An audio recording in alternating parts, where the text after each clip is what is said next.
thought I may as well do a little thing just in case of any interest. Basically, I couldn't find anything on any work going on these cookers or anything like that. This was in the house when the house was just bought. This was from the previous owners, so it's like it's basically an Arga but electric, so it just stays on constantly. And somehow there's bottom oven, top oven, a couple of elements there for a hot plate, and it all runs on a 13 amp socket somehow. So not long after moving in, the hot plate stopped working. I just noticed that there'd be very little heat, and in fact all the heat was coming off of the what's called the simmer plate, so it was just conducting across. You could feel that was hot, but this was hotter, and this one was running at 290 degrees and that one was about 100 and something, can't remember. So control panel, I've removed it now, but the control panel sits in there. There it is. So these LEDs there that I'm pointing to there, that's a red LED that is. So obviously you've got your temperature, you set your temperature, when the element comes on, red light comes on. So we'd notice that this light was always on. It was set at 290. And just sort of found out by fiddling around, if you press those two in together and hold, it shows you the actual temperature being picked up and fed back to the control panel. So it was always just sat down at about 100. We play around with it, turn it off, turn it down, turn it back up. And if you cycled it off, in other words, either turned it off or turned it down below the actual temperature, then brought it back up to temperature or turned it on, you'd hear the click of the relay inside here. And on a couple of occasions, the temperature actually did start coming back up again. Once it hits the target temperature, obviously the light goes out, element goes off. It would naturally cool a bit, and as it's supposed to just sort of surf around that desired value. But it would never come back in. So the temperature would just keep decreasing. And that was how it went for a bit, and then it just stopped working.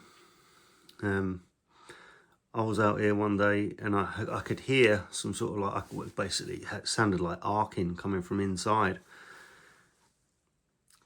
But it was a bit weird because you could hear that element click. You could hear it click in like you would anything else, like all the others. You could hear that noise from inside.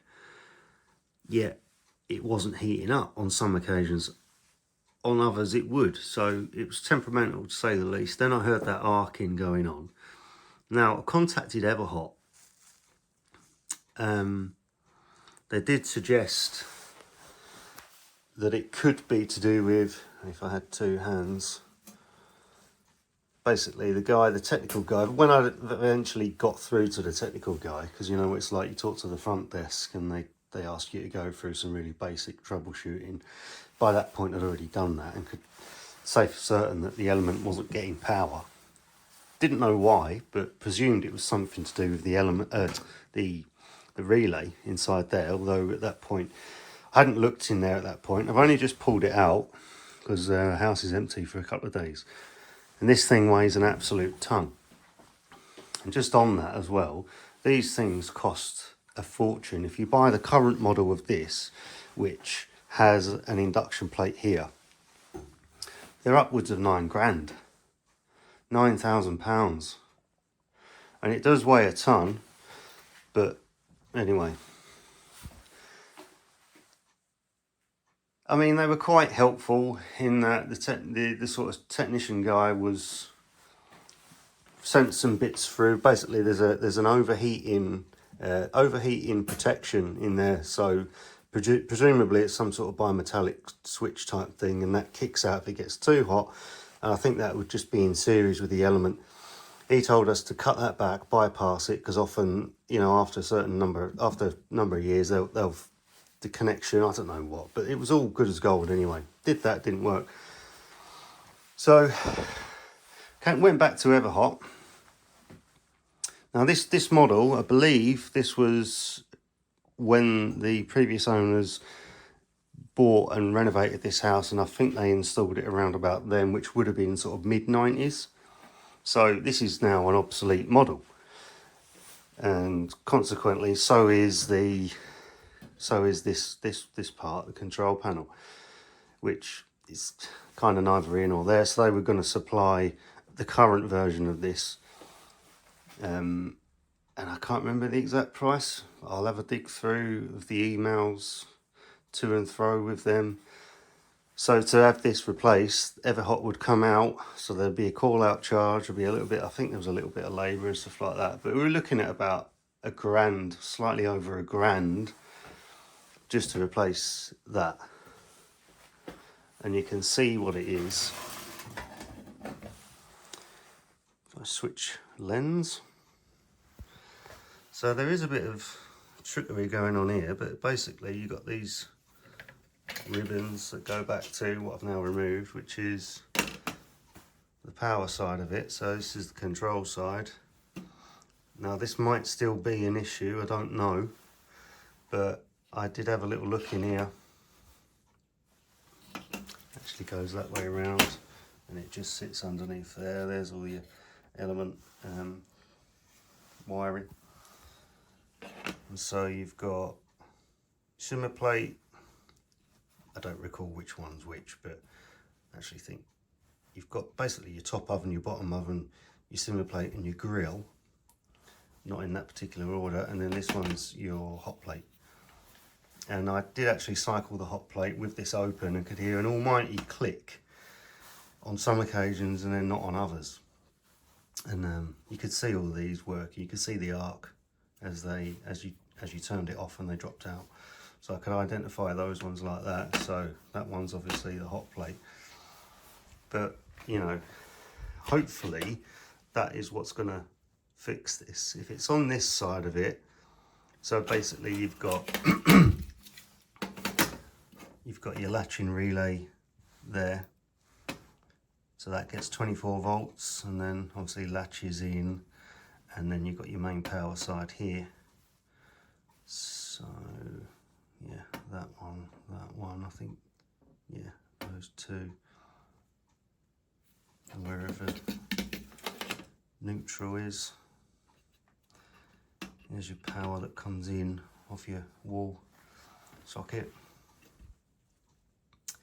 I was able to, thankfully, you've got all the details there, which is great. Now that very relay is still in production, and I've bought it. I mean, I did see one on eBay for 35 quid. I've bought it for a little bit less than that. It's actually cost £20 with something like £11 delivery. So I'm hoping that that is what it is, because it did sound like that was the problem. It could be on the control side and it's not getting a good 24 volt to latch it. But we'll see. But I think, you know, it's worth a shot, isn't it? Given the alternative being, you know, £1,000. So that's not the whole story though. These cookers, you can sell them back. Everhot will buy these back. And there was a little bit of deliberation around whether to continue with this cooker or just to switch over to a gas. So the offer from Everhot for this cooker to buy it back was £500. So they'll happily charge us over £1,000 to repair it, but then they'll only give us £500 to buy it back. I went on their website and had a look through their reconditioned units that they've got for sale, and there's this very model on their website for £4,000. So I just don't think that is, I don't think that's very good treatment of customers. I don't think that's very good. I think it does come down to conduct, essentially, If you're, you know, looking at that, so these people have got no cook, you know, they haven't got a fully functioning cooker. Well, we'll cash in to repair it, or we'll cash in even more when they look at the price of repair and think, no, it's not worth it. Let's just take 500 quid for it, and you know, we'll clean it up, fix it, sell it for 4 grand.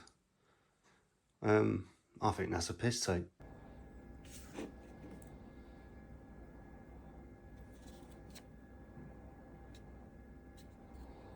I'm going to take this apart, I think, and just maybe try putting. I haven't got anything with 24 volts, that's the thing. Put across there, but we'll get it open and see if that is actually what's wrong with it. But I mean, what would you rather do? Buy a new cooker, spend £1 grand, or just buy one of them? Right, not too much effort just to pull that off, and straight away you can see what's been going on. So I suspect the coil side of it is all right, but the issue, quite obviously, is the state of those contacts. And why they've got like that, I don't know. Maybe it was the latching relay not quite pulling it in strong enough. But yeah, doesn't look too healthy, does it?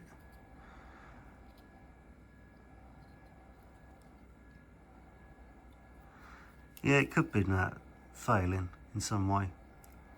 I don't know if that's possible. It's either going to work or it's not, I think. Something like that. You're not going to get a loose connection in there, are you? It's either going to work or it isn't. Maybe not just pulling that in strong enough, or... See, it wasn't always latching.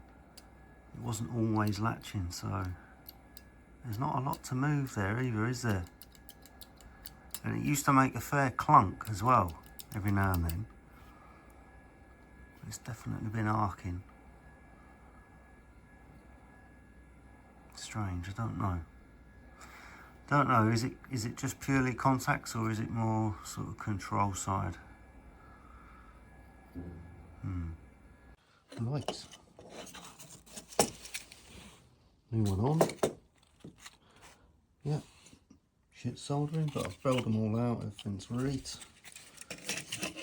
Now, just in case it doesn't work before I fit it, just making a note of what ones these are. They're all the same. So I can order one of them if needs be in future, if something else fails and this fixes it. Well, let's go and stick it in. Right, back in. Let's just put that there. Switch on. Oh, right. Moment of truth.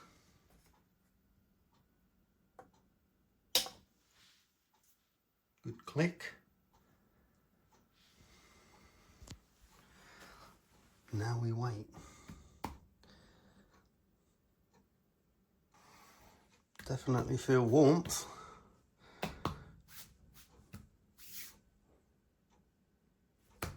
A little bit on that one. Ooh, sold them in together. 27, 28, 29. You're seeing it in real time. So that's whether it makes it and whether it hangs on to it and starts. There we go. Yeah, we're getting there. Looks like we're back in business for the time being.